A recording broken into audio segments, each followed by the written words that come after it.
here for a while. I'll break TMF. I'm going to go send 7 or whatever. Or QRT, I mean. I'm just going to sit here, lay here, and just watch the hockey game and listen to the radio. Back to you, Control. All right, very good, Rick. So we'll clear with Rick, and let's bring in Wade, VA3NCA. Wade. VA3CJZ, VA3NCA. Good evening, Chuck, and good evening all on net. I managed to successfully QSY over to Mac's stream.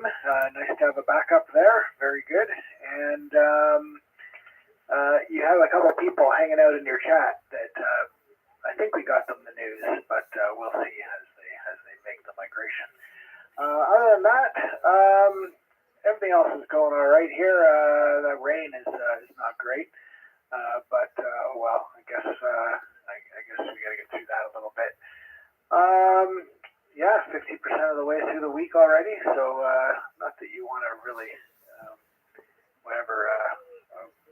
wait for your weeks to drain away, but the weekends are a nice draw. Yeah, nothing much going on with radio for me, so I'll pass it back to you. I'll be listening along for the duration here. Okay, very good. Yeah, there's not much activity there when it's doom and gloom outside, so everybody's going to save up their plans for when it's more reasonable outside. All right, Wade, thanks again for checking in. And I haven't yet pulled up Mac's YouTube stream. I'm going to fire up mine, and just to put into the chat that I've the YouTube stream will be moved to Mac, because my cousin in Ottawa will most likely want to join us, and so I'll let him know there. So with that, we'll clear with VA3NCA, and let's bring in Bill, VE3IUK. Yeah, do you copy me okay now, Chuck? Absolutely. Got an S8 on you tonight there, Bill. What was the problem, power? It's not the power button when I was setting the rig on this frequency. So good evening to everyone on frequency. And for Rick there, I talked to Dave and told him where in the manual he can find the setting to unlock your radio. So Rick, your radio is definitely locked, and I think Dave should be able to figure it out. Thank you, Bill. Okay, and just that's it for me. I'll be listening along. Chuck, glad to be here.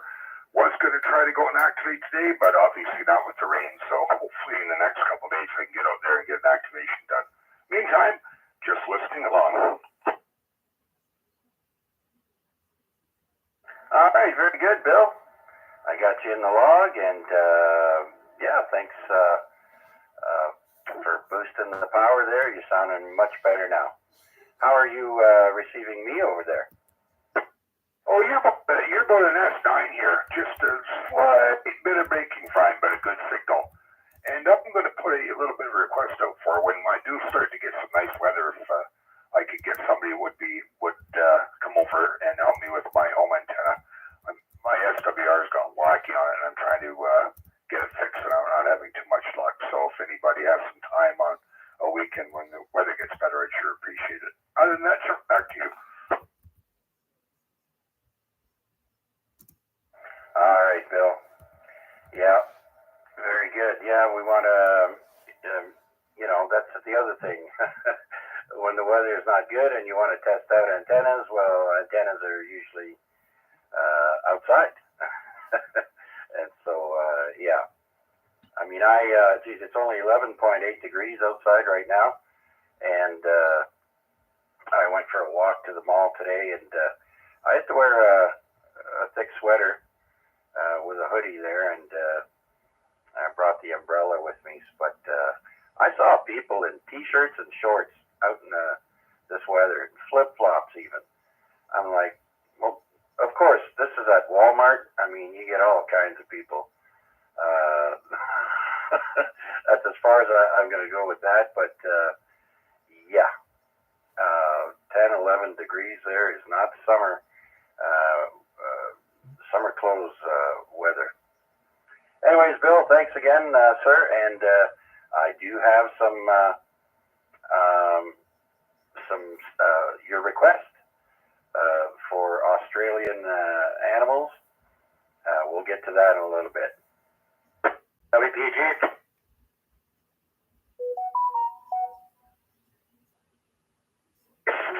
Yeah, and I appreciate that, and I'll be listening along. So thanks for doing the net.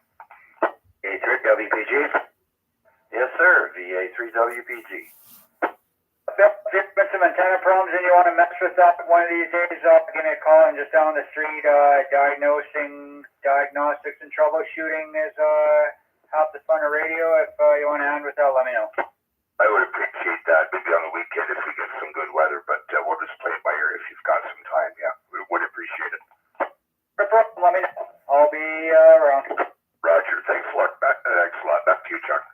You too, WBG. All right, very good then. And thank you, Chris. All right, that's the end of my list. Let's start a new one. Let's see who else would like to check in with us here on the weekly Amateur Radio Exchange Group. VA3IMW.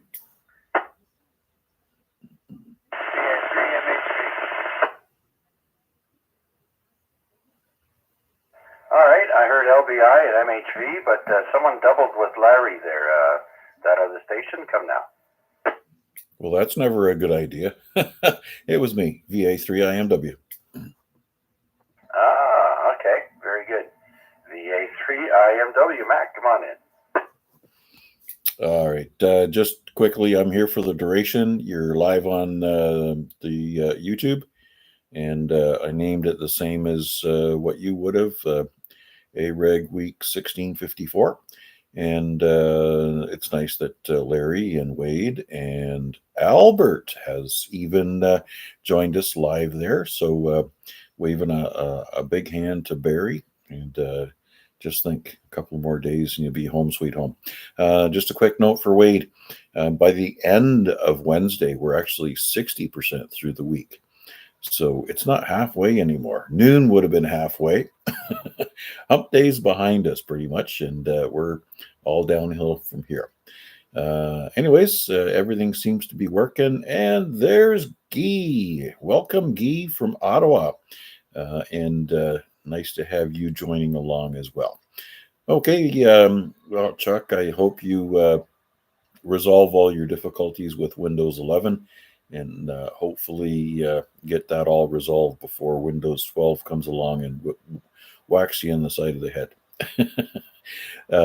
Yep, so I'll turn it back to you. And like I say, YouTube's up and running, so we've got that covered. And we'll be listening along for creatures from Australia. That's right. And on that note, Mac, my name's not Steve, so it won't take me that long. Maybe a week, but not that long. Oh, that's harsh. How is the little fella doing? Did he? Yeah, we don't even need to ask that question, do we? Yeah, no, I don't know, but yeah, we'll see. Okay, very good. Mac, I have just joined you on your stream. And yeah, this Windows 11 is different. And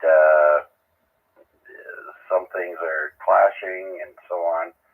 So it's going to take a little bit there to get everything worked out. I thought I had it until I turned the radio on. And then nothing, no sound. So I wasn't about to do a reboot because I had all my files lined up and all that stuff. So thanks for pitching in and helping out and hosting the YouTube stream. I see a whole bunch of people there: Larry, Albert, Guy, and so welcome. All right, very good then. Hi, Albert. Is it raining up in Barrie? That's what I'd like to know.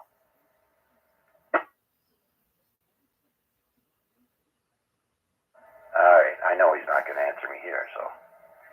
Alrighty, let's see who else is out there would like to check in with us here on the weekly amateur radio exchange group. 3 Yankee Victor Echo, even Burlington. VE3 LBI. Okay, I heard YVE and LBI. Sorry, Larry, I missed you.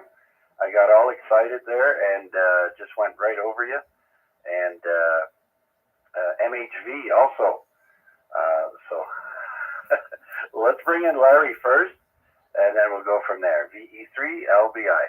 Very good, Chuck. Yeah, I figured you must have slipped up there. And Albert did say, yes, it is raining up in Barrie. So, and it's raining here too. Kind of mist. It's one of those days. It feels very cool and damp outside. Yeah, no doubt. And I mean, they are a little bit north of us, so usually temperatures are cooler until we get to the heat of the summer. All right, very good. Nothing new and exciting with you there, Larry? No, not too much. Actually, it's funny. It seems to be warmer up north than it is down here. I think Timmins today was 71 degrees. Oh, wow, eh? All right. Yeah, we got some weird weather. Must be that, what is it, DARPA, that station they have there, I think in Alaska, where they mess around with the weather. But anyways, oh, speaking of which, I got a text message from Arpad today, and he told me the Trump administration today announced that they have technology to control time and space. And then he wrote, what is that all about? And I'm like, I don't know. They got some crazy stuff going on in their research department there, I guess. Yeah, by the sounds of it. Anyways, all right. I'd like to pick up the ones behind me there. I'll listen along. All right, Larry. Thank you much. Let's bring in Mark, VA3MHV.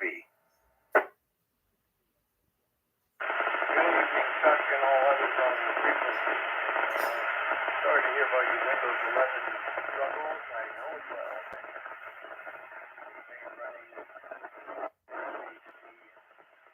yeah, certain things are slow to work like green and others I wish you the best. I hope you get worked out. Kind of a jittery day, like we've all been saying, not the greatest. Tomorrow doesn't sound much better. Friday looks not too bad though. Look forward to that. I'm back to the grind tomorrow. I had a day off today. I'll be here for the duration of listening along. Thanks to Max for firing up the streams, and I'll stay with you there as well. I'll send it back to you. All right. Yay, Mac. All right, very good. And I've my laptop has just lost complete audio. I don't hear nothing coming out of it. I'm gonna have to reboot it there and see what's happening, but that won't happen till after the net. Very good, Mark. You're coming in quite well this evening at my location there, and so conditions. I saw the sunspots were up today, and the solar flux index was up, but the absorption was pretty high. I'm just going to check QRZ right now, and yeah, the the A index is 21, and the K is a 3. So the solar flux is at 144, and the sunspots are up to 126. So yeah, we just need everything to get into line and make us happy. Oh, very good, Mark. Thanks for your check-in, sir. All right, let's move down to Burlington. I think that was Eve, VE3YVE. Yeah, good evening, Chuck. I just, I was on the net with Chris, and he twigged me onto your net, and I thought, geez, I haven't done this in a while, so I thought I'd just give you a quick check-in before I pack it in for the evening. So hope all is well. Back to you. Yeah, very good there, Eve. It's been a while since we heard you there. Geez, I forget where it was where you were on vacation there and sending back some gorgeous pictures. It was lovely. Where were you, in Greece? I'm not sure which one you're referring to, but we went we did one actually just before the war broke out in Israel. We went Greece and Israel and Turkey, and on the plane back is when the war broke out there. So, and then we've had one in Antarctica as well. I'm not sure that's the one you're referring to. But yeah, we've done a lot of traveling over the past year, so we're taking a bit of a sabbatical at home for a while. My goodness, I wish I had your problems there, traveling around like that. That's nice. And Antarctica, eh? Checking out the glaciers. Was that on a cruise ship? Yes, it was. They only have about 4 of those trips a year, just because it's very tightly controlled.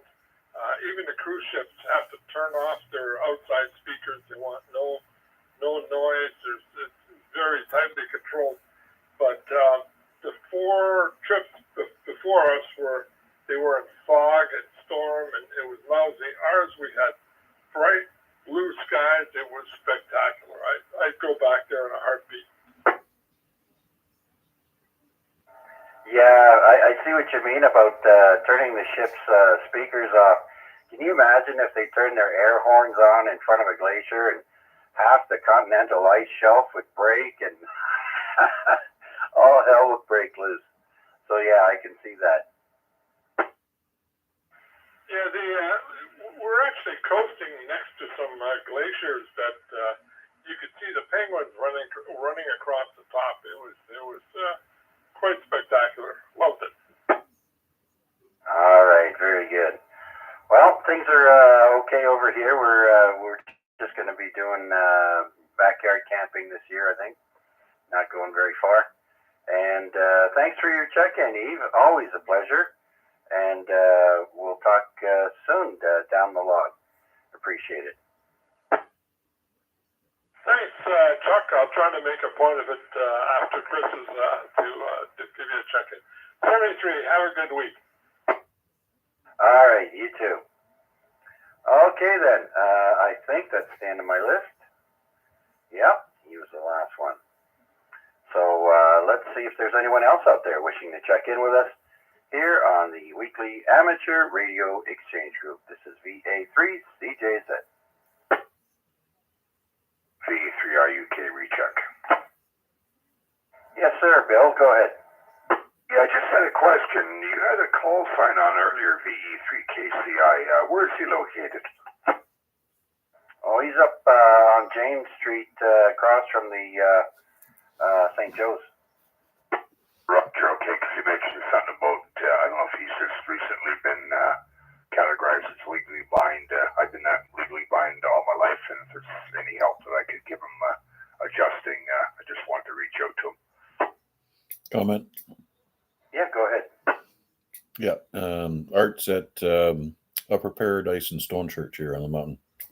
Roger, thanks, Mac. Oh, I'm thinking of someone else. Sorry, yeah, you're right. Otherwise, I'd be able to hear him, no problem. He's full strength here. Well, give him a shout there, Bill, and you can tell him yourself. VE3 Kilo Charlie India. You there, Art? Yes, I am there, Chuck. And, hello there, Bill. Receiving you nice and clear over here. Bring it back. Okay, yep, got you done. Just wanted to touch base with you if there's any way I can be of any help with your adjustment. I've been legally blind all my life, and I've had to deal with it. So if there's anything I can do to help you, please reach out. Just wanted to pass that along to you. I sure do appreciate it. If I close my good eye, look through my right eye, through the left eye, it's a little blurry, but I mean, I'm still classified as legally blind. But I mean, I get by in my electric wheelchair and everything else like that wherever I go, and yeah, it's I'm just happy with what I've got. It's not any worse, so I mean, yeah, I have had a few of my friends from CNIB in Toronto over there, and never been there, but I've always wanted to take a visit. Oh, good. Well, I'm glad you're getting the services, and that's good. Because with the technology today, there's a lot of stuff that you can take advantage of. Anyway, don't want to hold it up. I'll send it back to Chuck. But if you ever need anything, Art, or I can be of assistance in that manner, please feel free to reach out. Anyways, back to you, Chuck. Okay, very good, Bill. That's very mighty nice of you. Okay, so before I do another call out, I just want to quickly go through the contests coming up this weekend. There isn't very much. There's a PSK 31 contest.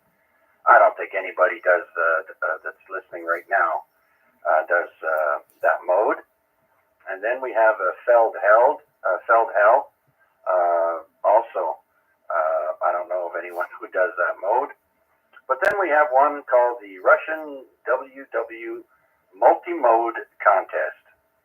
And that does CW, single sideband, RTTY, and BPSK. And that starts at 10 meters, 15, 20, 40, 80, and 160. And that will begin at 1200 Zulu, May 31st to 11:59 Zulu, June 1st. And that's about it. There's a bunch of really, really small, short contests, but if you want to find out, just open up your web browser, type in contest calendar, one word, contestcalendar.com, and you can click on the 8-day or the monthly layout, and it'll show you all the contests coming up. You can get all the information there. Now, with that, does anyone have any announcements of their own that they'd like to make? Please come now. Comment, PE for LBI. Okay, Larry, go ahead. Just a quick little note. The link will not be closed this weekend. They rescheduled to sometime in June. So anybody traveling the link this weekend, it will be open. All right. What is it they're doing anyways, Larry? Resurfacing? Just annual maintenance. I think cleaning the basins, cleaning up along the sides, the road, picking up any garbage, just a normal cleanup. I'm not sure about the QEW though. I can't verify that one, but I do know that the link will not be closed this weekend.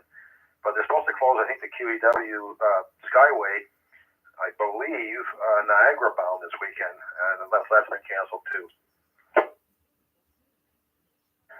Oh, wow. I've never heard of a highway being closed because they want to tidy up. That's really strange. I know in the U.S. they just take prisoners from the prisons, put them on the chain gang, and have them clean up the side of the road. I don't know if they do that anymore, though, but anyways. All right, Larry. Well, thanks for that. Yep. Okay, no problem, Chuck. All right, carry on. Thanks. E3LBI. All right. So with that, does anyone else have any announcements that they'd like to make? V3IUK. Yes, Bill. Go ahead. Just I don't know if Mac wants to mention the 21st of June or not, and just put a bug in people's ears about that. Yeah, that's coming up in 3.5 weeks, I guess. Just shy of 4 weeks time there, maybe 3 weeks time there. So, Mac, do you want to mention anything? Can do. I think most of our dialogue, as far as location goes, has centered around RBG, just because it has a hot dog stand right across the road. So We're not going to be closed mind about that selection. So if anybody has any alternate locations, also probably with food not too far away, feel free to bring it up over the next few days, and we can continue that dialogue. But I would say we're kind of like 60% hot dog oriented this time around.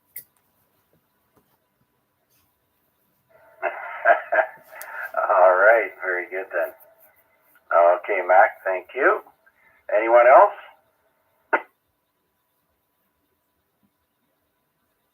Victor Echo 3, Quebec Echo Echo. Victor Echo 3, Quebec Echo Echo. Marty, come on in. You're sounding good tonight. Yeah, how's the signal strength there? We're on high here. I guess that would be 50 watts maybe up to the little antenna in the attic. Over. Yes, outstanding, Marty. You're 10 over S9 and good audio. Very good. Well, we're on for a few minutes anyway. Just checked in. I heard Mac in there, but just turned on the machine. So I'll be around for maybe 10, 15 minutes. And hello and to everyone on net. VE3QEE back to net. All right, Marty. Thank you so much for checking in. Yeah, everybody. Not many people have. Much to add there. Radio conditions have not been favorable, so we're all holding our bated breath, waiting for the sun to cooperate and let us talk on the radio. I was up in the 2-hour SKS straight key sprint yesterday on 40 meters, and the band was just jumping. Now, it was noisy, but on Morse code, that doesn't matter. The signals were coming through just great. Over. Excellent. Yeah, I know FT8 there, the other digital mode is probably more active than phone has been there. So I'm still stuck on phone, and in any case, I've been too busy with Windows 11 with a brand new install of Windows 11 for the first time there, Marty. And I've been pulling my hair out for the last couple of days trying to get everything to work the way I want it to. Good luck with that. As soon as you get it done, just tickety-boo, they'll come up with one that's 12. What do you think? Anyway, back to you, VE3QEE on the site. All right, very good. I just saw on the YouTube stream somebody typed in that I think next year they're planning on coming out with Windows 12. So I don't know if that's true or not, but just when you get used to a system, they change it on you.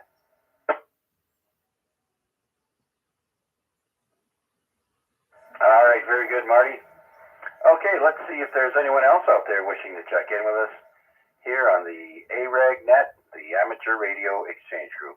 Please come now.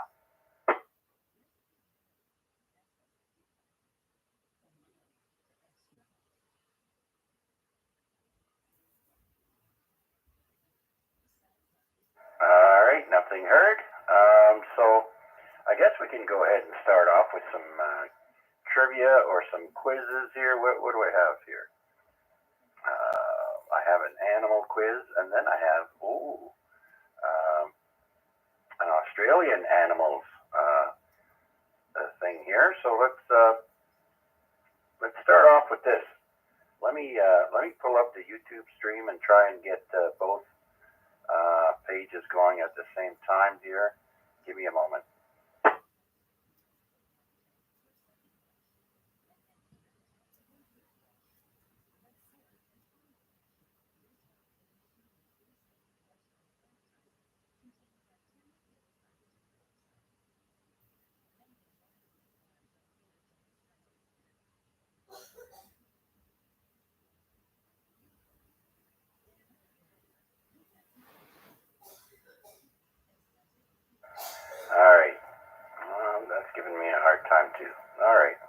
it the old-fashioned way. Okay. So what kind of mammal is a black flying fox? Does anyone know what that is? That's a bat, isn't it? That's a bat. You guys are so smart. As a matter of fact, it is. The black flying fox, also known as the Pteropus alecto, is one of Australia's largest bats. It is also known as the black fruit bat. Although its size is limited to about 16 centimeters or 6.5 inches for Larry, its wingspan can reach a full meter. The black flying fox feeds on pollen and nectar, and occasionally also fruits, such as apples or mangoes. They live all over the northern shores of Australia, as well as in Indonesia and the south of Papua New Guinea. A typical Australian carnivore is the dingo, related to wild dogs. Oh, okay. The Australian snubfin dolphin is a typically Australian species of dolphin living near the northern shores. An example of a native Australian rodent is the western chestnut mouse.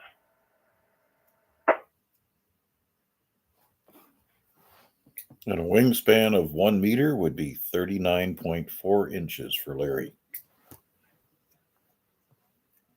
No, 36. Oh, yeah, plus 3. Yeah, you're right.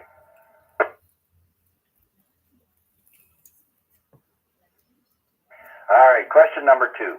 What carnivorous animals were given their ungodly name by early settlers who were appalled by their teeth-bearing and aggressive behavior?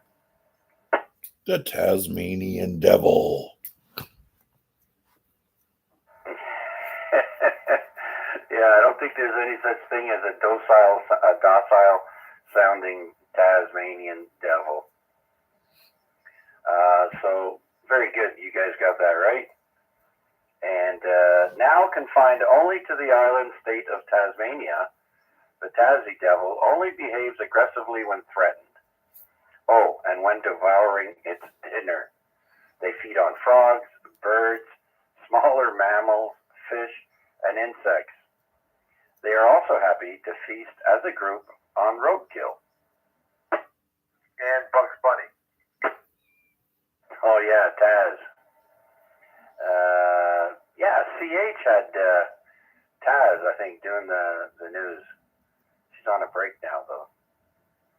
But she's nowhere quite like the real Taz devil. Anyways, they are in danger due to a rare contagious cancer called devil facial tumor disease, or DFTD. One species that has been unaffected has been isolated in order to allow breeding of untainted offspring. Comment. Hey, go ahead, Bill. Yeah, if you go on YouTube and watch a stream called Bondi Vet, it's a regular veterinary show from Australia. They do quite a few features on the Tasmanian devil. Very interesting animal, and apparently very powerful jaws. Yes. Being carnivores, no doubt they need that strength. And Wade here is saying that he's disappointed that he learned that they didn't spin. Well, maybe they do. You just haven't seen one. My chat stream on YouTube's not working. I'm not seeing into the chat comments. Oh, well, are you on Mac's YouTube stream or on mine? Oh, maybe I'm on the wrong one. Okay. Yeah, I did put in at the beginning to go to MaxNet or Mac's YouTube for the stream there. So move over to VA3IMW and everything works over there. Okay, Roger. Thanks a lot. Pictures upside down, VE3QEE. Yeah, but I wanted to let people know where to go and not just, not tune in. So I put up the stream. I did say I'm having technical issues and to go over to Mac's YouTube stream there. I just couldn't get everything going in time, so I just started it up. Didn't fix anything there, so that's why.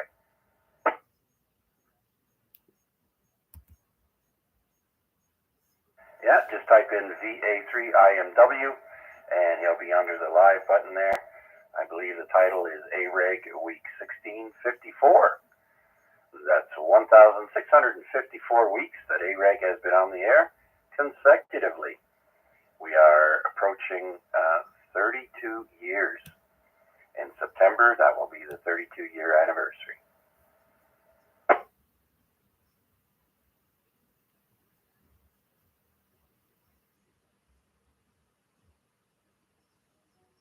All right, let's move over to the next question or fact. What's next here? Oh, okay. Which animal from Australia is gray and eats eucalyptus leaves? Koala bear.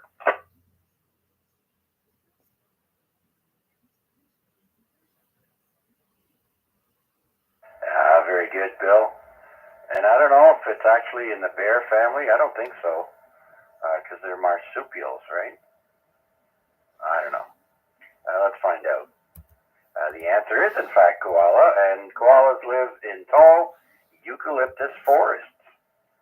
The only states where you would find koalas naturally in the wild are Queensland, New South Wales, Victoria, and South Australia. Koalas are mostly nocturnal and often sleep 18 to 20 hours per day, like a teenager. And a baby koala is called a joey. The joey stays in its mother's pouch for about 6 or 7 months and drinks only milk during this time.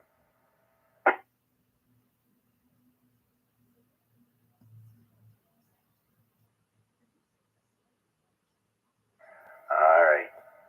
The infamous Australian dog called Dingo has had a negative impact on which local industry? Would it be sheep farming?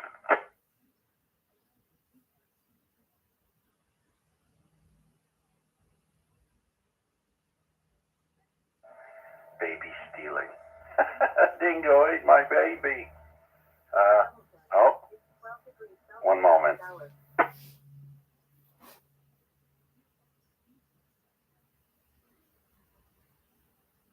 That's my Amazon assistant letting me know every night when it's officially sunset and and the weather along with it. So nothing good came out of that. All right, so the answer is cattle raising. You weren't too far off there, Bill. Dingoes are able to live on many different terrains. They are commonly associated with desert lands, but they also live in wetlands, forests, and even colder habitats. Dingoes live more populously in areas where cattle raising is heaviest.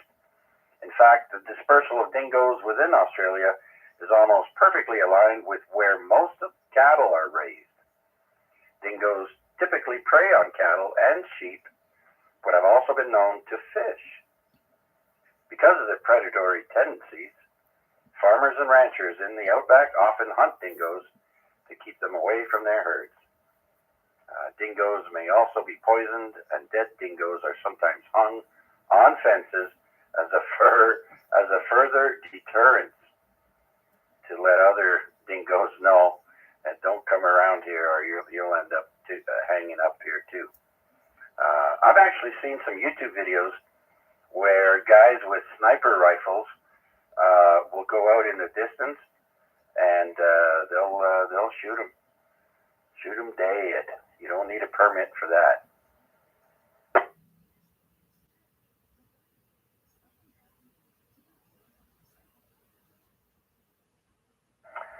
This is an easy one here. The marsupials are a unique group of animals in the mammal kingdom. How can we tell that a mammal is also a marsupial? They have a pouch. That's right, they have a pouch. Or a pillowcase. I've seen orphans put in pillowcases there because they feel they have to be in an enclosed area like that. That's correct. It is the pouch. Marsupials carry their young in a pouch for some of their gestation periods. Most Australian mammals are also marsupials. And marsupials are generally found in the Australasian region.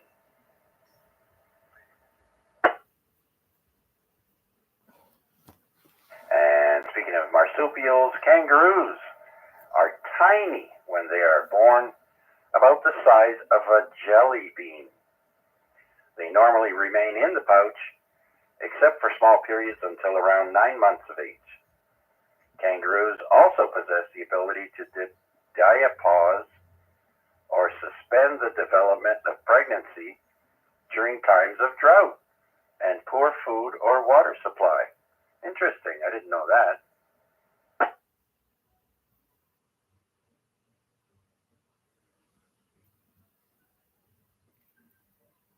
What do they do? Tell the baby, hold on, stop growing?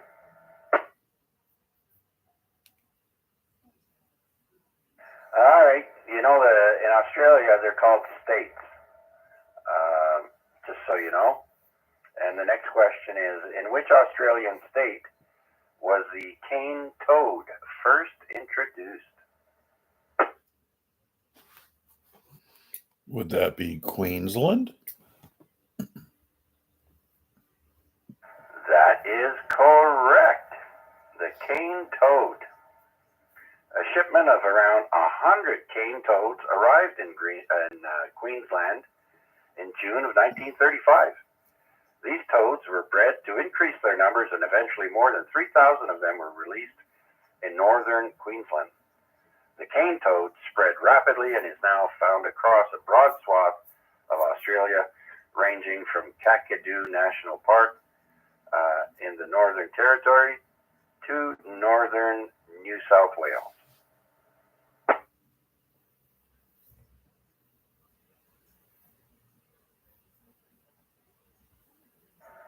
Okay. Known as the brush-tailed marsupial mouse, what am I?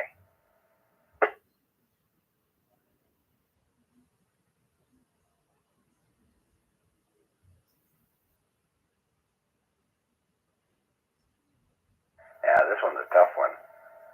I don't even know if I can pronounce it. Let's try. It's called a phascogale.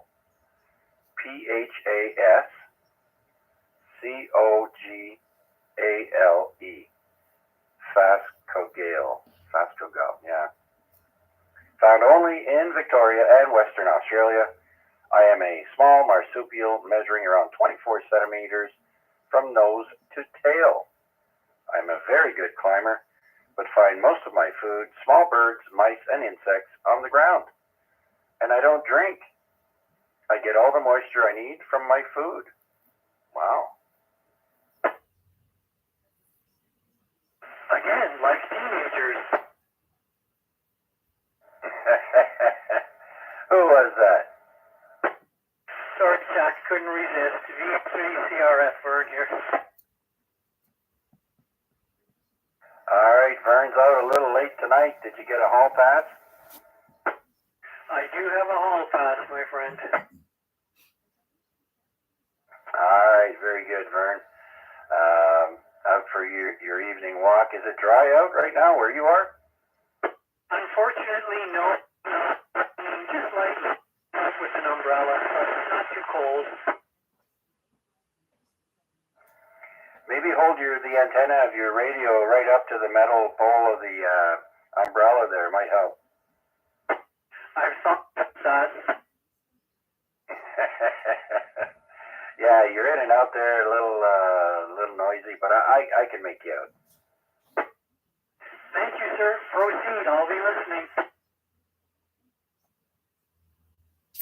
All right, Vern the Night Walker. Okay, very good, Vern. You are in the log. Let me do another call out and see if there's anyone else out there wishing to join us here on the weekly amateur radio exchange group. This is VA3CJZ. VA3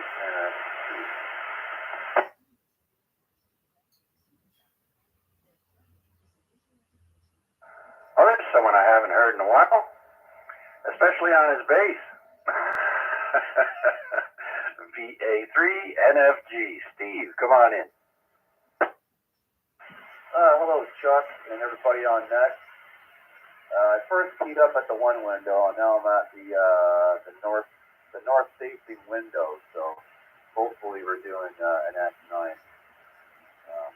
or better. But anyway, yeah, Chuck, just checking in there, buddy. You want to know how the progress is going? Well, let me see. It is going, but I haven't done anything in the last 2-3 days. I have been working all week. However, my day off is tomorrow, and guess what? Tomorrow's going to be the day, Chuck. Fingers crossed, buddy. What can I say? We'll get to it. We're still at the top of the season here. It's only still May. I don't intend to make a 1-year anniversary. That is for guaranteed for sure. So we're getting to it, buddy. That's all I can say. Other than that, that's all I got there for now, Chuck. It's a dismal day today. And I cut my grass yesterday, but I forgot to do the neighbor's front yard, as they've done my front yard the last 3 or 4 cuts. They're away working out west, so I hope it stops raining tomorrow and I can get their front lawn cut. That's about it. So I need to get that done or get hooked up tomorrow, or both. Back to you, Chuck. VA3 NFG. Yeah, very good there, Steve. And by the way, you're full strength right where you are there. That's the sweet spot for your handy talkie there, so very good. And I also cut my lawn, was it yesterday or the day before?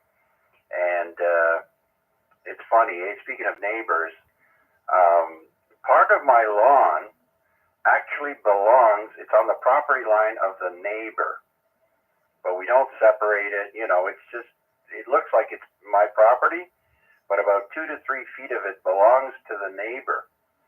And so I cut it and no sweat, right? I treat it like it's mine. And at the end of summer, when all the leaves fall down, the neighbor next door is kind enough to come and rake my front lawn for me and rake up all the leaves there. And so that's his way of thanking me for cutting his portion of the grass. That's what he told me. Oh yeah, well that's pretty good then. So you cut it and he rakes it. Is that how it works? Yeah. Plus, he knows I'm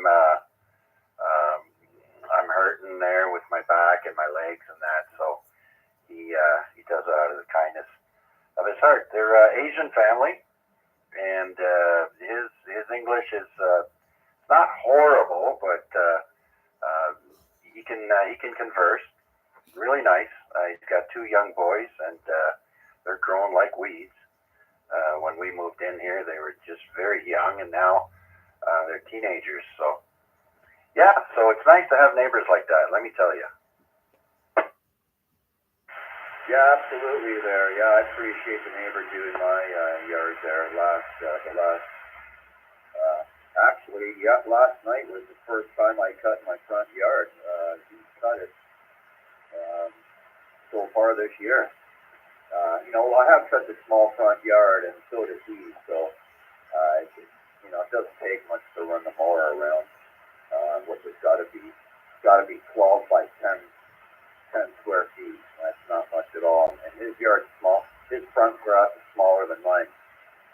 You did cut out there, Chuck, for about 2 whole seconds. So I don't know what happened there, but you're back loud and proud now. So I don't know. You might want to play that back later. Maybe you can figure out what happened. everybody, and we'll be around the rest of the night and all day tomorrow. Okay there, Steve. Maybe I didn't have the foot pedal pushed down properly. Who knows? Yeah, I've got enough issues right now with my Windows 11 and the audio. It's very frustrating. But it looks like I'm transmitting now. Thanks for your check-in, Steve. Much appreciated. And some people are saying there's no audio on the on Mac's live stream there, so I don't know.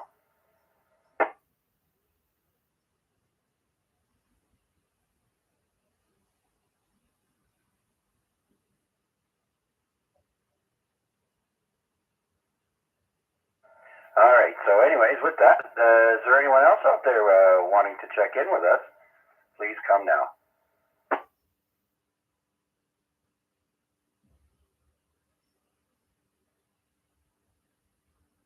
All right. Let's go back to our Australian animals here. All right. So, in America, they call it the black widow spider. What do Australians call it?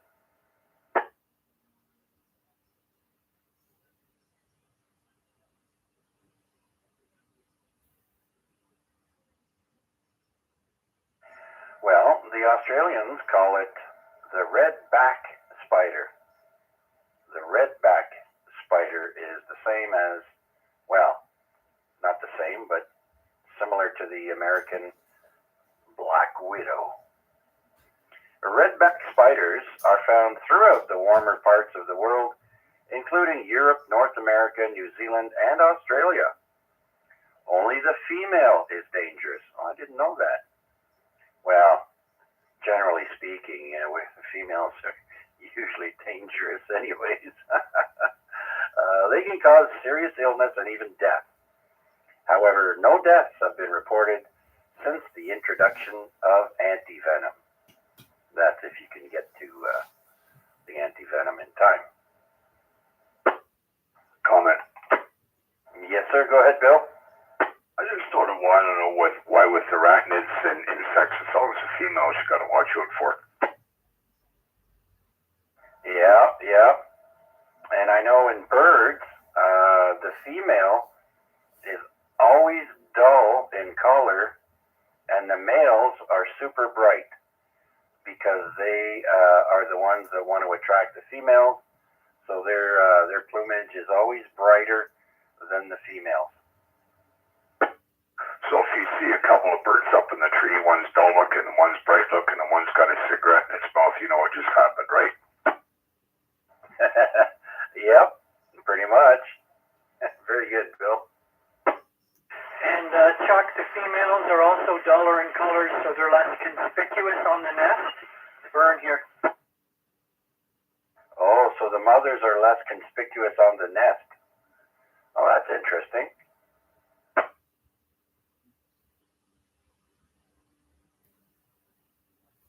All right.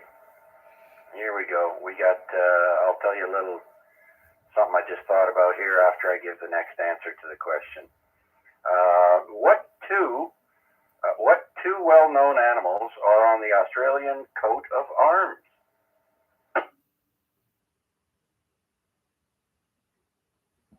Would one of them be the kiwi?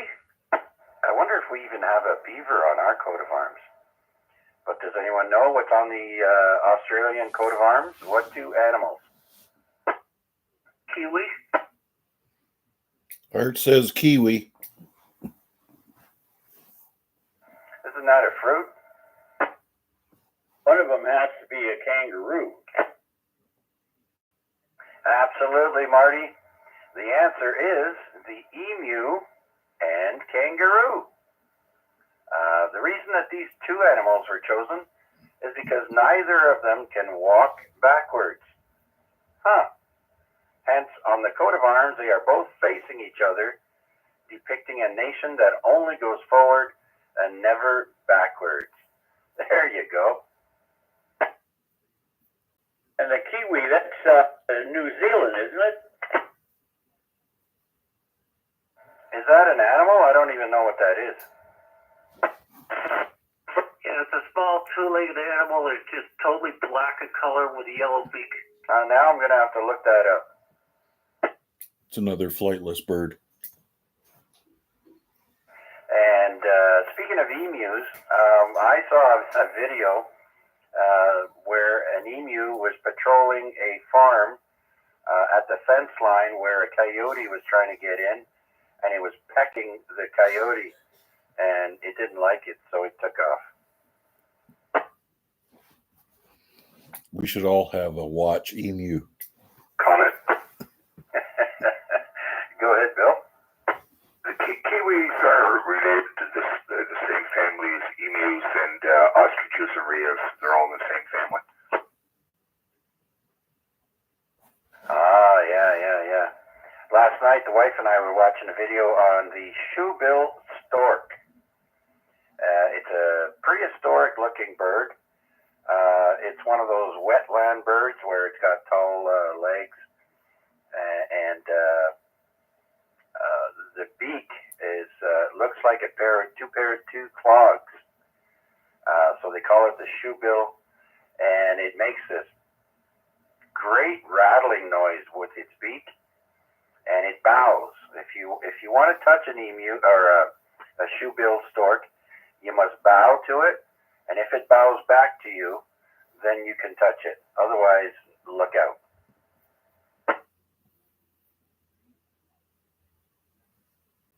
Anyways, and I'm not even sure. They're in Africa. Guyana is one of the places, but it's in several places, Sudan and Congo and those areas.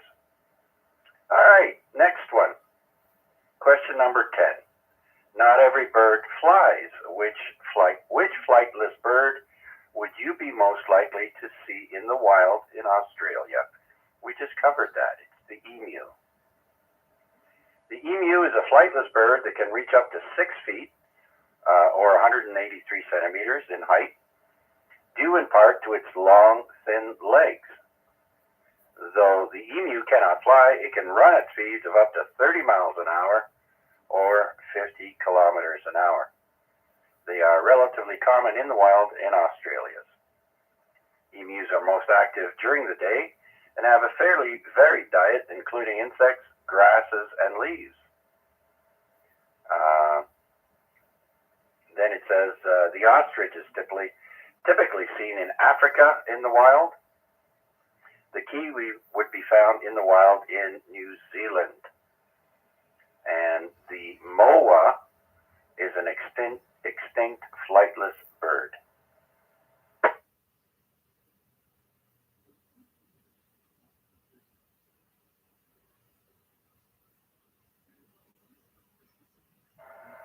All right, here's one I didn't know, nor didn't know it existed. What sweet diminutive creature lives on a diet of nectar and pollen? And it's not a bee. The hummingbird. Not a hummingbird.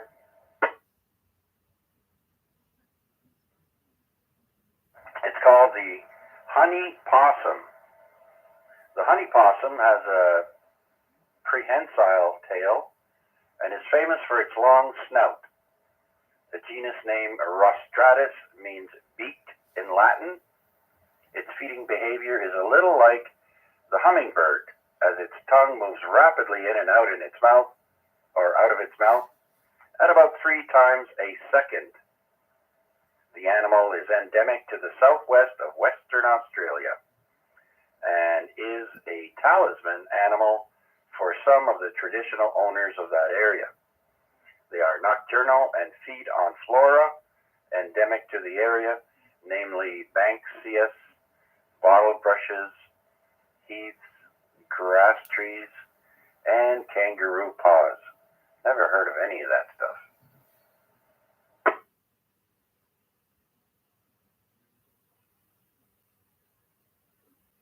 All right, we'll do one more, and then we'll head over to On This Day.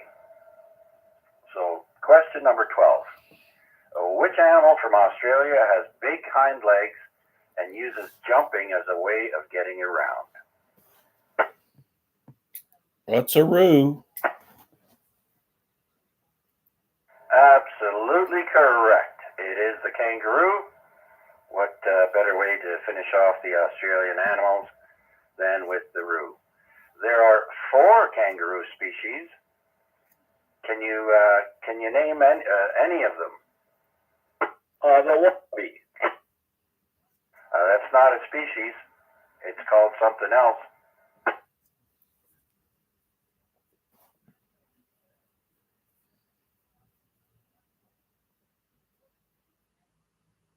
So the 4 species are the red, the antilopine, the eastern gray, and the western gray. Kangaroos are the national symbol of Australia and appear on postage stamps, coins, and aircraft. The sex of offspring can be determined by the female. The sex of offspring can be determined by the female. When scared, young kangaroos, also known as joeys, sometimes jump headfirst into their mother's pouch. And there you have it. Do we have any questions or comments or check-ins for tonight's net? Please come now. Yeah, just one question. Go ahead, Bill. Yeah, what about, you mentioned the platypus, is that not indigenous to Australia? I don't know, but I didn't do the whole article that I had here, Bill. I want to leave some time for on this day. Yeah, rupture. Okay, no worries. Yes, it is, and so is the red-eared bandicoot. So maybe for next week there, I'll make a list of the animals there. But like I said, I had a lot of things on the go trying to get my system up and running, and this is what I came up with for tonight. So I hope it was educational and entertaining. Well, I'll make a list of all those other animals for next week there, Bill. And he had to finish up his didgeridoo lessons as well. It's educational. All right. Make sure to bring along your didgeridoo, whatever. What was that, Mac? Didgeridoo. Your didgeridoo. That's it. Bring your didgeridoo with you next week. There you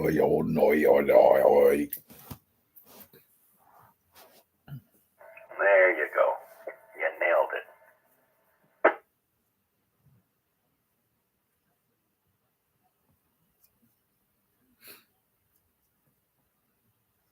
All right. So now it's time for On This Day. And we are at week 224. And we always start with today's famous birthdays.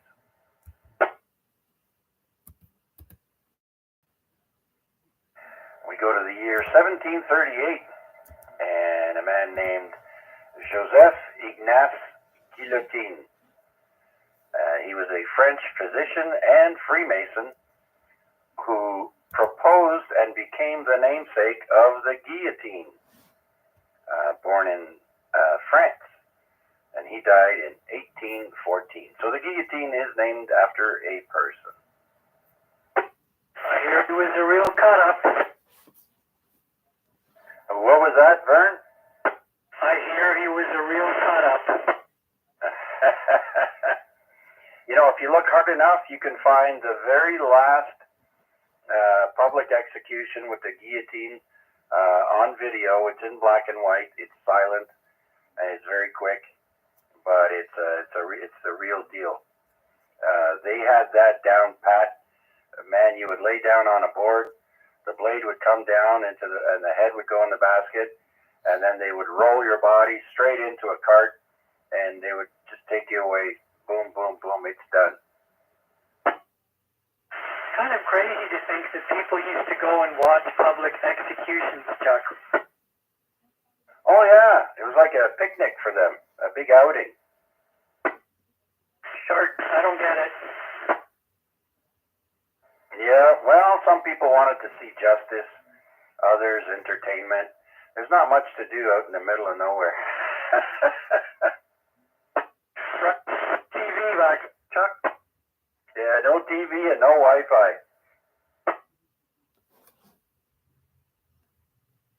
All right, let's move over to the year 1858. A man named Carl Richard Nyberg was born, and he was a Swedish inventor, and he invented the blowtorch. As I mentioned, he was Swedish, so he was born in Sweden, and he died in 1939. Of third-degree burns.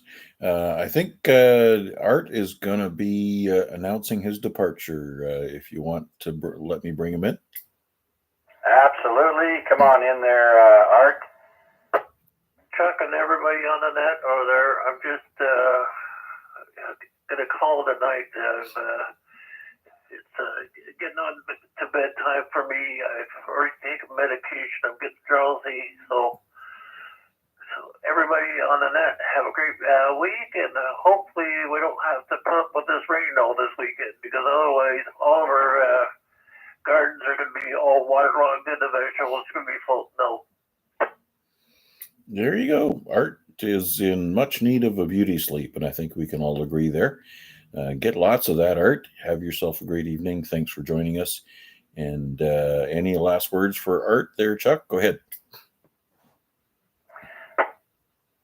Yeah, very good there, Art. Thank you so much for checking in, sir. I hope we entertained you for the little bit you were here.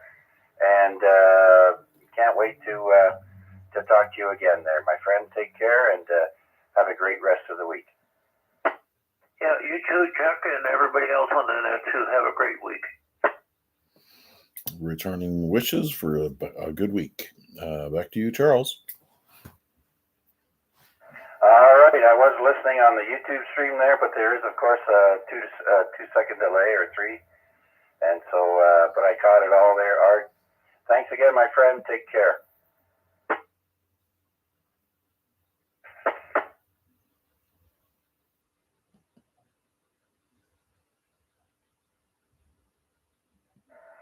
All right, let's do one more call out. Any new check-ins for tonight's AREG net? Please come now.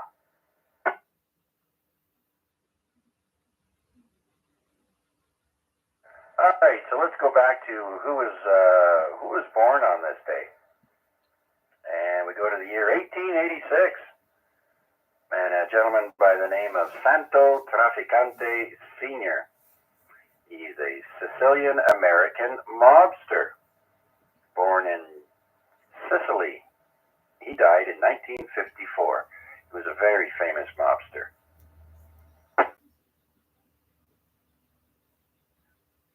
And born in 1908 on this day, Ian Fleming, an English author who wrote the James Bond novels, which I used to own when I was living at home.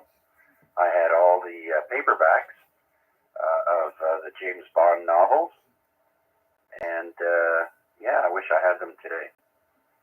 Of course, he was born in London, England, and he died in 1964. Rumor has it that Ian Fleming was, in fact, himself sort of kind of like the character he wrote about, James Bond, and a lot of people say that he was like him.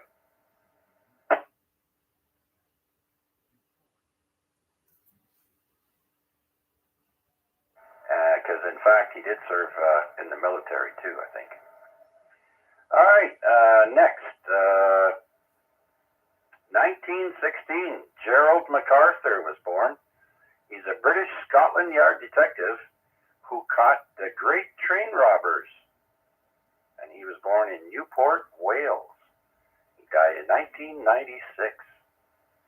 The Great Train Robbery. It was a large sum of money too. I forget now. Just a comment, Chuck. Hey, go ahead, Bill. It's interesting about Ian Fleming because he wrote all those books. I listened to those on audiobooks when I was a kid, but I think he also wrote the book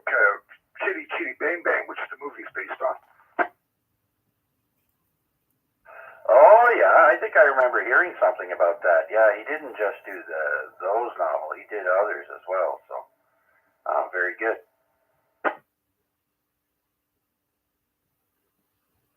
Okay, born on this day, 1943. Now we have Terry Crisp, a Canadian ice hockey forward who won the Stanley Cup in 1974 and 75 with the Philadelphia Flyers.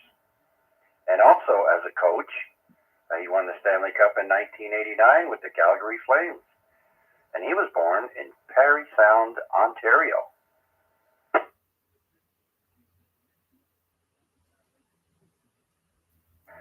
Gladys Knight is 81 years old today. She was born in 1944. And she's an American singer known as the Empress of Soul. Gladys Knight and the Pips was the name of her band, and one of her famous songs is Midnight Train to Georgia. Also, I Heard It Through the Grapevine is another, and she was born in Atlanta, Georgia.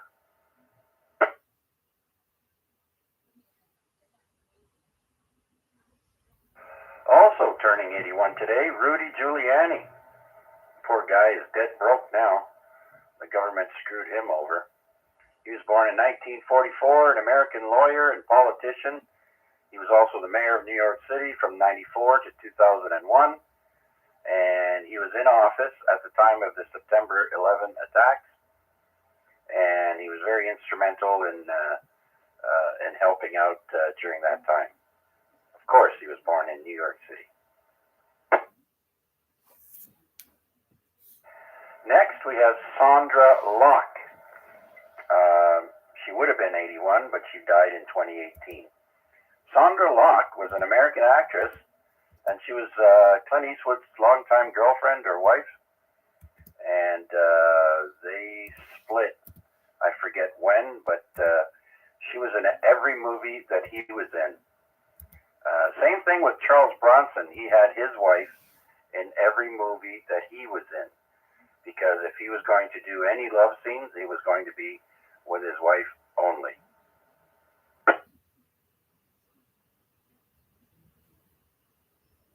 John Fogerty turns 80 today. Born in 1945, he's an American songwriter and guitarist and singer with the band Creedence Clearwater Revival. Have you ever seen the rain? One song, and the other, Looking Out My Back Door. Born in Berkeley, California.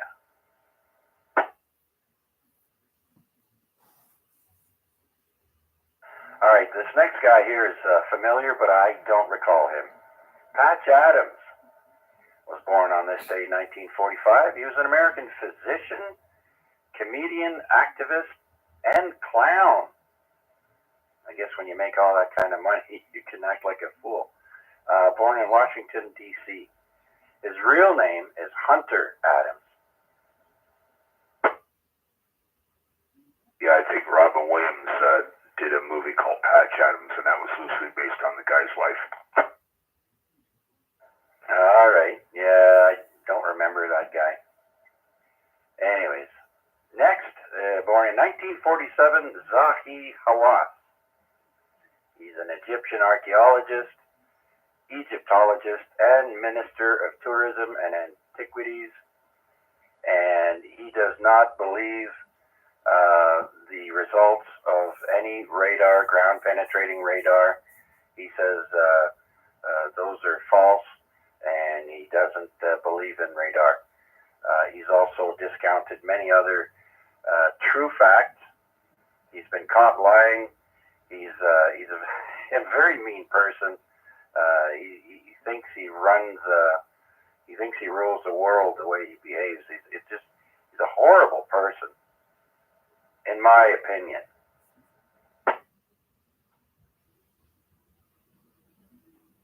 All right, let's move over to the Fine Young Cannibals.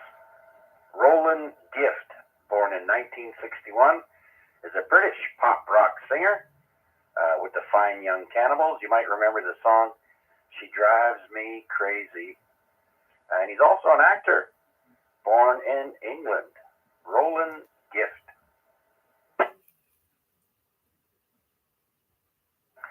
Kylie Minogue is 57 today. Born in 1968, she's an Australian pop singer, songwriter, and actress, born in Melbourne, Australia. 57 today. Also turning 57, Marco Rubio, born in 1971.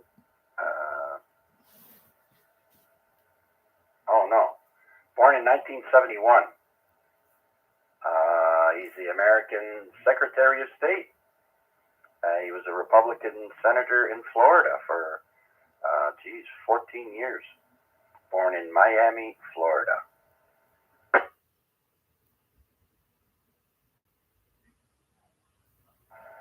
Seth Rollins, born in 1986. He's an American professional wrestler with the WWE, born in Buffalo, Iowa. But his real name is Colby Lopez. But his stage name is Seth Rollins. You may have heard the name. So that's it for people born on this day. We're going to move over to who died today in history. If we don't have any questions, comments, or check-ins, please come now. Yeah, Chuck, just a quick comment. Go ahead. Yep, W. Fleming, he was director of naval intelligence during World War II in England. Yeah, I'm not surprised. Maybe he became, what is that, M? In the movies there, the head of intelligence was M? Yeah, Roger. No, it was M, not Roger. Just kidding. All right, who died today in history? Let's go to 1831. A gentleman by the name of Henri Grégoire, a French Catholic priest and revolutionary leader. And he also coined the term vandalism. He was 80 years old when he died in 1831.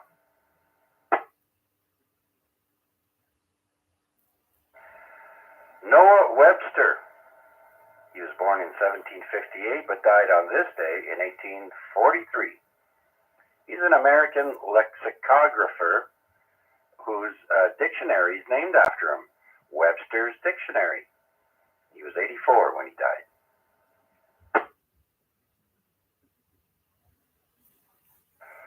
Passing away in 1971, Audie Murphy. You may have seen him in all the war movies back in the 60s and 50s and whatnot. Audie Murphy is an American soldier who was the most decorated World War II soldier with 33 medals. And of course, he was an actor. The famous movie is To Hell and Back, if you want to check that out. And Whispering Smith is another one. And he was killed in a plane crash at the age of 46. And he looked like a baby face. He didn't look... He's got so many courageous things that he's done in World War II. It's unreal. You wouldn't picture him as being, so successful in war. But nonetheless, Audie Murphy. Chuck, VA3CRF. I'm a little wetter than when I first stepped out, so I'm heading into the house. Thanks for doing it, Chuck. I do enjoy the net. VA3CRF. Vernon, thanks for tagging along. I do appreciate it, sir. Have a great rest of the week, my friend. We'll talk to you again soon. Sounds good, Chuck. 73. All right. And let's go to our next person. It's not a person. This one is a dog. In 1996, Buck Bundy passed away. He was the TV dog in Married with Children. And he was 13 years old. You guys remember that show?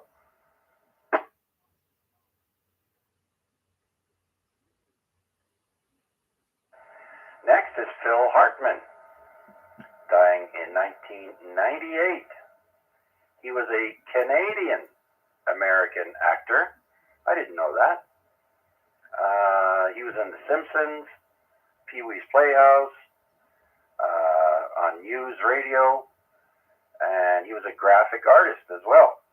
And he was murdered by his wife in his sleep.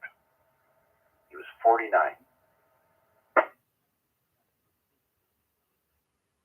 I remember that day that the news came out about him. I was shocked. We don't know. Never did find out why.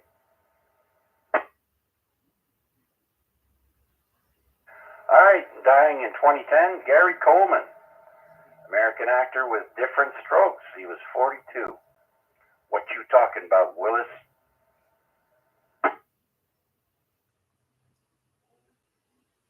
All right, dying in 2016 is Harambe, a western lowland gorilla resident at Cincinnati Zoo and Botanical Garden.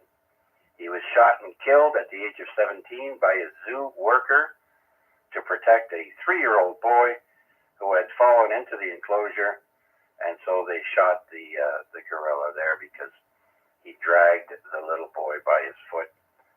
He didn't seem to hurt the boy, but it was sad.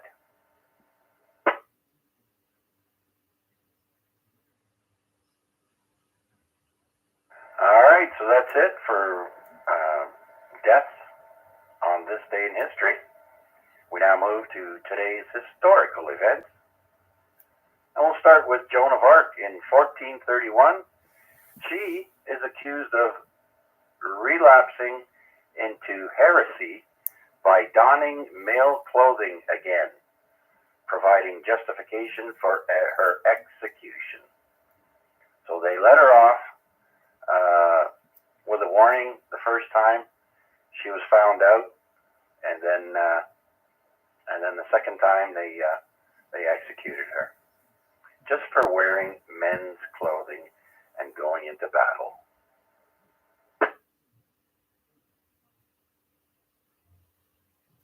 Let's jump ahead about 300 years. We go to 1731. All Hebrew books in Papal State are confiscated. The Papal State would include the Vatican City and all the surrounding areas. So all Jewish, basically, Hebrew books are confiscated.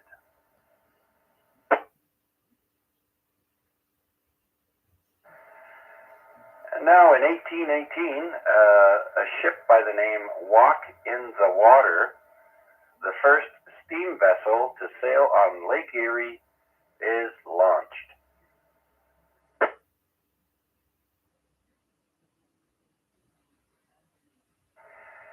Next, in 1830, U.S. President Andrew Jackson signs the Indian Removal Act, a key law leading to the forced removal of the Cherokee, the Chickasaw, Choctaw, Creek, and Seminole tribes out of Georgia and surrounding states, setting the stage for the Cherokee Trail of Tears. That is a good book, by the way, Chuck. The Trail of Tears, yep.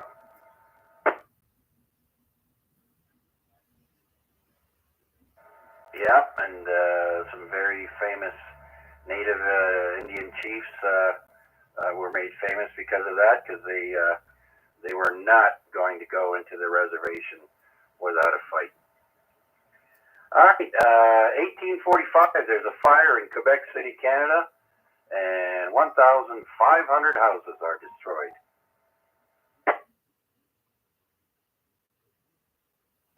1889, Edouard and André Michelin incorporate the Michelin Tire Company, and they spell tire with a Y, not an I, back then.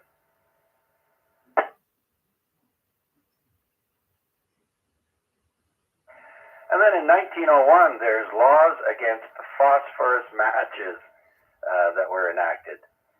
The inhibition white phosphorus. They made matches out of those things. That's crazy.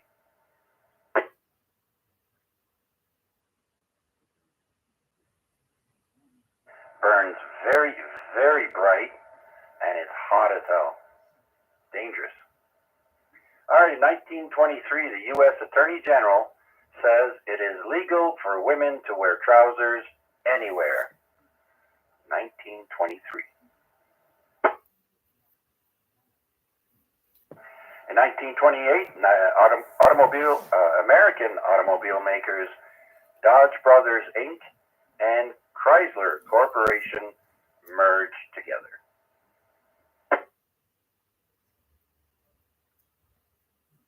A year later, 1929, we have the first all-color talking picture, and it was called On with the Show, and it's exhibited in New York City.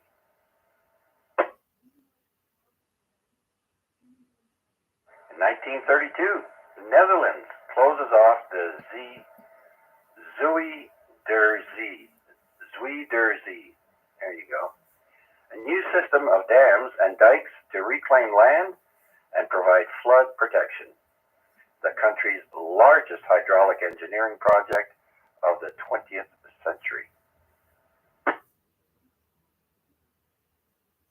In 1934, the Dion identical quintuplets are born to Oliver Edouard and Elzire Dion near Callander, Ontario. Callander is spelled Callander. The first quintuplets to survive infancy.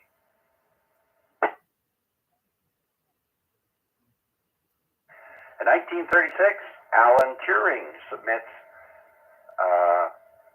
something called On Computable Numbers for publication, in which he sets out the theoretical basis for modern computers. This is back in 1936, folks.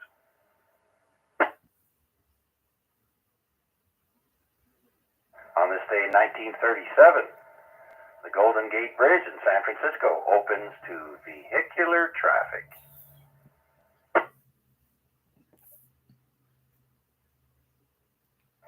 In 1946, the first night game at Yankee Stadium. And the Senators get 2 points, the Yankees get 1. Also in 1946, the United States filed a patent for a hydrogen bomb.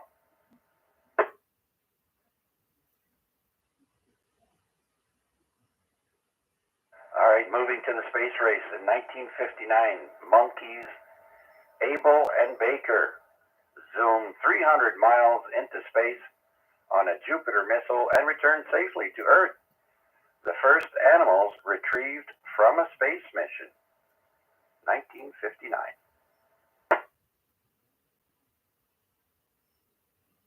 Now, you've all heard of the Orient Express, probably the movie Murder on the Orient Express.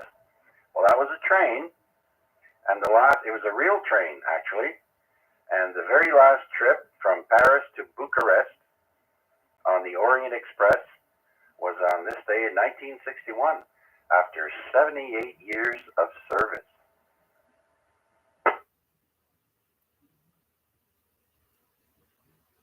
On this day, 1962, the United States stock market drops $20.8 billion in a single day.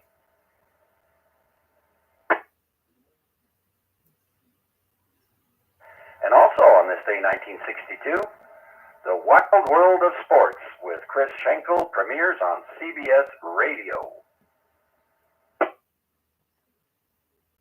I still remember that poor ski jumper who kept falling off of that thing. The jump at the beginning of the TV show, Wide World of Sports. You guys remember that poor fella? Yeah, I remember the quote, something about winning you defeat, but I remember that as a child. Yeah, just as he was about to jump off the ramp, he slipped and fell, and it wasn't pretty. The agony of the feet. Oh, absolutely. And they used to play that guy was able to watch himself every Sunday or whatever day it was, Saturday or Sunday, over and over and over. All right, get this. In 1972, on this day, White House plumbers first break in at the Democratic National Headquarters and install listening devices at Watergate Complex in Washington, D.C. So the plumbers did it.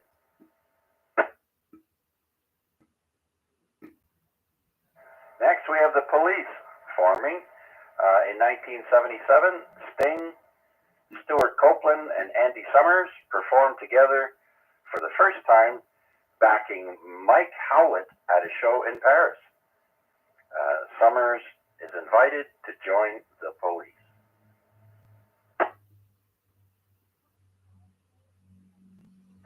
And on this day in 1990, we have the longest wheelie. A gentleman by the name of David Robillard did a wheelie for 5 hours, 12 minutes, and 33 seconds. It was done on the Channel Islands. Now, it doesn't say if that was on a bike or motorbike or what, but 5 hours and 12 minutes and 33 seconds. If it was a motorbike, he would probably run out of gas. Or he had to go pee. That would be me. All right. In 1999, in Milan, Italy, after 22 years of restoration work, Leonardo da Vinci's masterpiece, The Last Supper, is put back on display after 22 years. That painting was in super rough shape.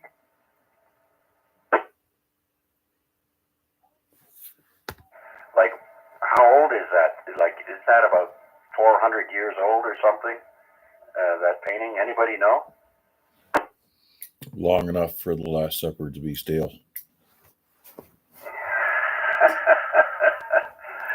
Yep. And they found all kinds of neat things about the way he paints there. And codes and this and that. And Da Vinci wrote backwards from right to left. Pretty weird. It was called mirror writing. All right, let's finish off with the same year, 1999. And two Swedish police officers, no, I think I got a few more. Two Swedish police officers are murdered with their own firearms by the bank robbers Jackie Arklov and Tony Olson after a dramatic car chase. Yeah, I do have a few more. 2018 now. Coca-Cola launches its first alcoholic drink. It's called the Lemon Dew. And it was opened.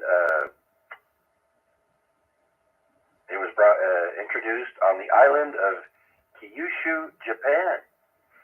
So that was the only place you'd ever find alcoholic Coca-Cola drink. In 2019, Johnson & Johnson go on trial in Oklahoma, accused of deceptively marketing painkillers and downplaying risks of addiction, helping create opioid epidemic. The first of 2,000 cases against U.S. pharmaceutical firms. In 2020, Minnesota Governor Tim Walz declares state of emergency in Minneapolis and activates the Minnesota National Guard after protests over the death of George Floyd in police custody. I remember watching that on TV. And then on this day in 2021, the discovery of a mass grave with the remains of 215 children from Kamloops Indian Residential School is announced by the First Nations in British Columbia.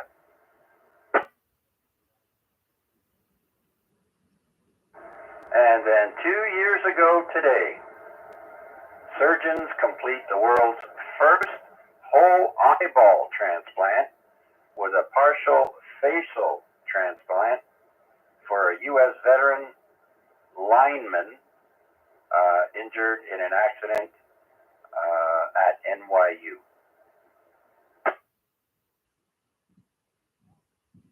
So they did a face and an eyeball transplant for a veteran. Very good. So that's it for on this day. I hope you all enjoyed it as much as I did. Do we have any comments, questions, or any last minute check-ins before we do a 7-3 round?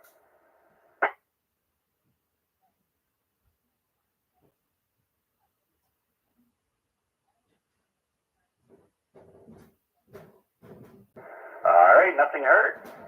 Let's go up to the top and see if Chris is still with us.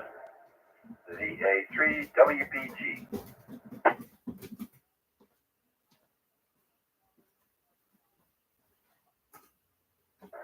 Art was next, but he said goodnight. How about Rick, VA3AXJ? I'm hanging in here, Jeff, watching the hockey game. And Florida's beating, what is it now?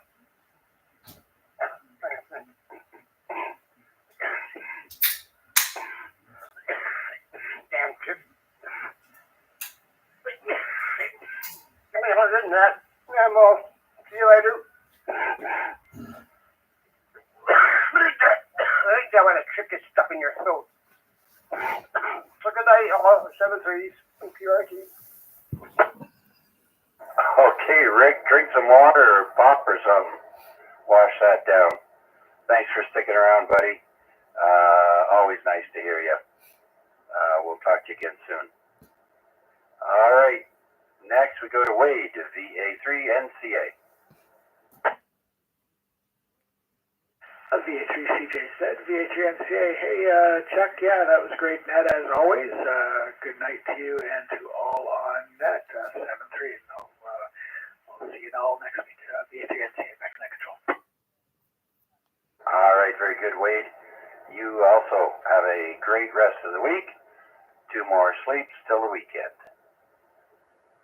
Next is Bill, VE3IUK. Yep, thanks a lot for doing it, Chuck. Always great. A good way to break up the week. So 7-3 all, and everyone have a good evening. All right, Bill. Thanks a lot for participating and informing us on different things. Take care, Bill. Next, we go to Larry, VE3LBI. Yep, we're still here, Chuck. Thanks for doing it. Kind of interesting stuff there from Australia. So, all right, I'll pass it back to you. Have a good evening. 7-3. All right, Larry, thanks. Next is Mark. I don't know if he's able to do I think he did. I'm not sure. VA3MHV. Mark, are you there?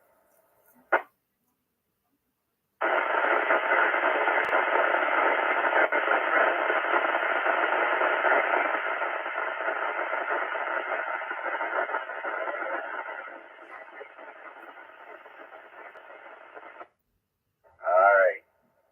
So somebody pray to the sun god not do the rain dance anymore. We've had enough. Thank you very much. Looking forward to sunnier skies and being able to go out and do some POTA. All right, Mark. Thank you, sir. Take care. Next is Mac, VA3IMW. As usual, Charles, great job done, and certainly appreciate everybody checking in on YouTube as well. Special greetings and salutations to Guy and Albert, Guy in Ottawa and Albert up in Barrie all by himself. I hope he's eating healthy. Anyways, we'll be on tomorrow night at 7 o'clock, 446.125 for the Lake Ontario Radio Club net. And if all goes well, I'll be doing the same thing that I do every Thursday. Thanks again, Charles. 7-3s. Okay, very good, Mac. Thanks for picking up the slack tonight and streaming the net on YouTube. Hopefully, I will have everything straightened out by next week and figure out this Windows 11. Thanks again. Let's see now. Eve is probably gone. Let's try him. VE3YVE.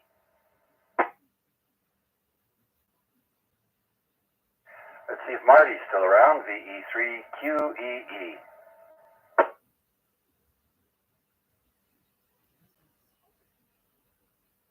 Vern already said good night. Let's go to Steve. VA3NFG.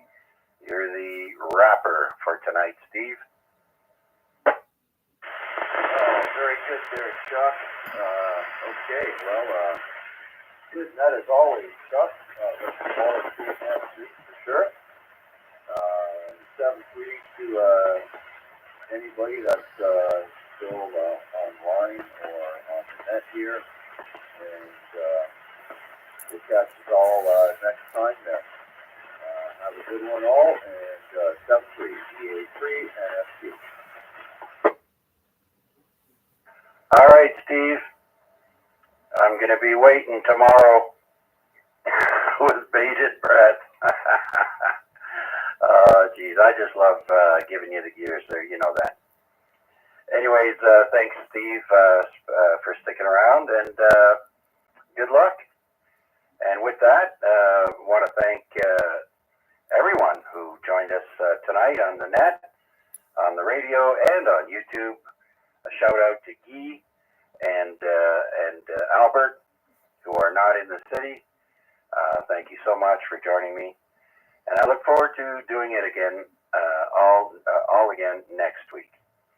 I'll be here at the same bat time, same bat channel. Until then, 7-3, and remember, be safe and be kind to one another. This is VA3CJZ saying so long for now. That brings the AREG to a close. 7 3s. That's how we say goodbye.